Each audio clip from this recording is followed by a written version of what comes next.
प्रेरितों के काम अध्याय 26। अग्रिप्पा ने पौलुस से कहा, तुझे अपने विषय में बोलने की अनुमति है। तब पौलुस हाथ बढ़ाकर उत्तर देने लगा, हे राजा अग्रिप्पा, जितनी बातों का यहूदी मुझ पर दोष लगाते हैं, आज तेरे सामने उनका उत्तर देने में मैं अपने को धन्य समझता हूँ, विशेष करके इसलिए कि तू यहूदियों के सब प्रथाओं और विवादों को जानता है।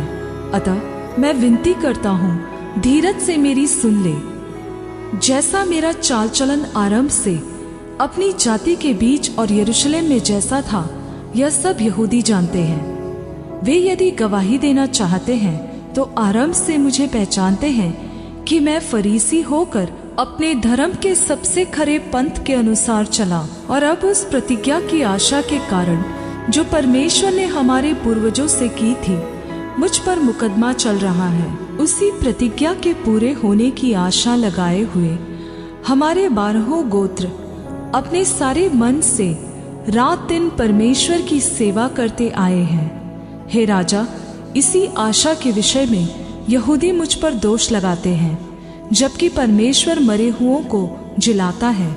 तो तुम्हारे यहाँ यह बात क्यों विश्वास के योग्य नहीं समझी जाती? मैंने भी समझा था कि यीशु नासरी के नाम के विरोध में मुझे बहुत कुछ करना चाहिए, और मैंने यरूशलेम में ऐसा ही किया, और प्रधान याजकों से अधिकार पाकर बहुत से पवित्र लोगों को बंदीगृह में डाला।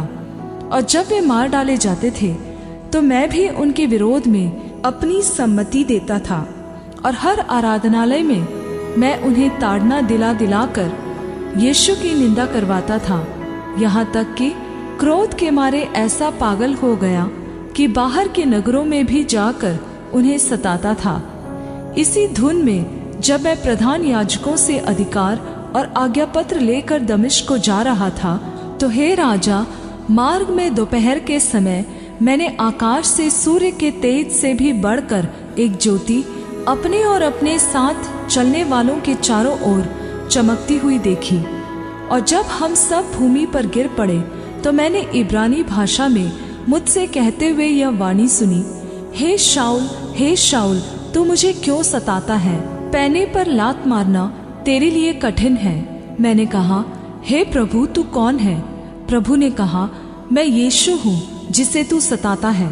परंतु तू उठ, अपने पांव पर खड़ा हो, क्योंकि मैंने तुझे इसलिए दर्शन दिया है कि तुझे उन बातों का भी सेवक और गवाह ठहराऊं जो तूने देखी है, और उनका भी जिनके लिए मैं तुझे दर्शन दूंगा।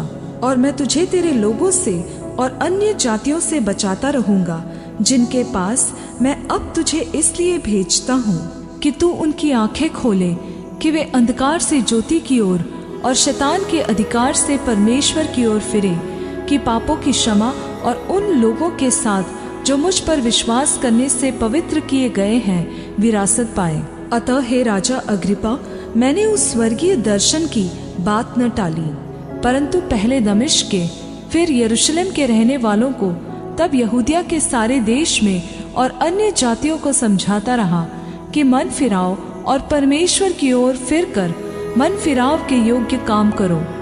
इन बातों के कारण यहूदी मुझे मंदिर में पकड़कर मार डालने का यत्न करते थे, परंतु परमेश्वर की सहायता से मैं आज तक बना हूँ, और छोटे बड़े सभी के सामने गवाही देता हूँ, और उन बातों को छोड़ कुछ नहीं कहता जो भविष्यद्वक्ताओं और मूसा ने भी कहा कि होने वाली है, कि मसीह को दुख उठाना होगा, और वही सबसे पहले मरे हुओं में से जी उठकर हमारे लोगों में और अन्य जातियों में ज्योति का प्रचार करेगा। जब वह इस रीति से उत्तर दे रहा था तो फेस्तुस ने ऊंचे शब्द से कहा, हे पौलुस, तू पागल है, बहुत विद्या ने तुझे पागल कर दिया है।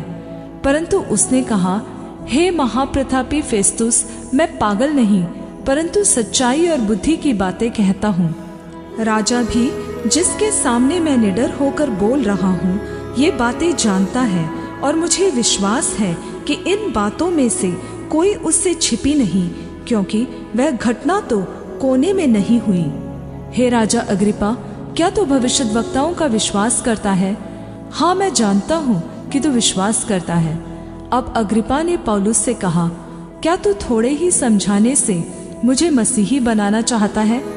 पौलुस ने कहा, परमेश्वर से मेरी प्रार्थना यह है कि क्या थोड़े में क्या बहुत में केवल तू ही नहीं परंतु जितने लोग आज मेरी सुनते हैं, मेरे इन बंधनों को छोड़ वे मेरे समान हो जाए। तब राजा और राज्यपाल और बिरनीके और उनके साथ बैठने वाले उठ खड़े हुए और अलग जाकर आपस में कहने लगे, यह मनुष्य ऐसा तो कुछ नहीं करता जो मृत्यु दंड या बंदी गृह में डाले जाने के योग्य हो। अग्रिप्पा ने फेस्तुस से कहा, यदि यह मनुष्य कैसर की दुहाई न देता तो छूट सकता था,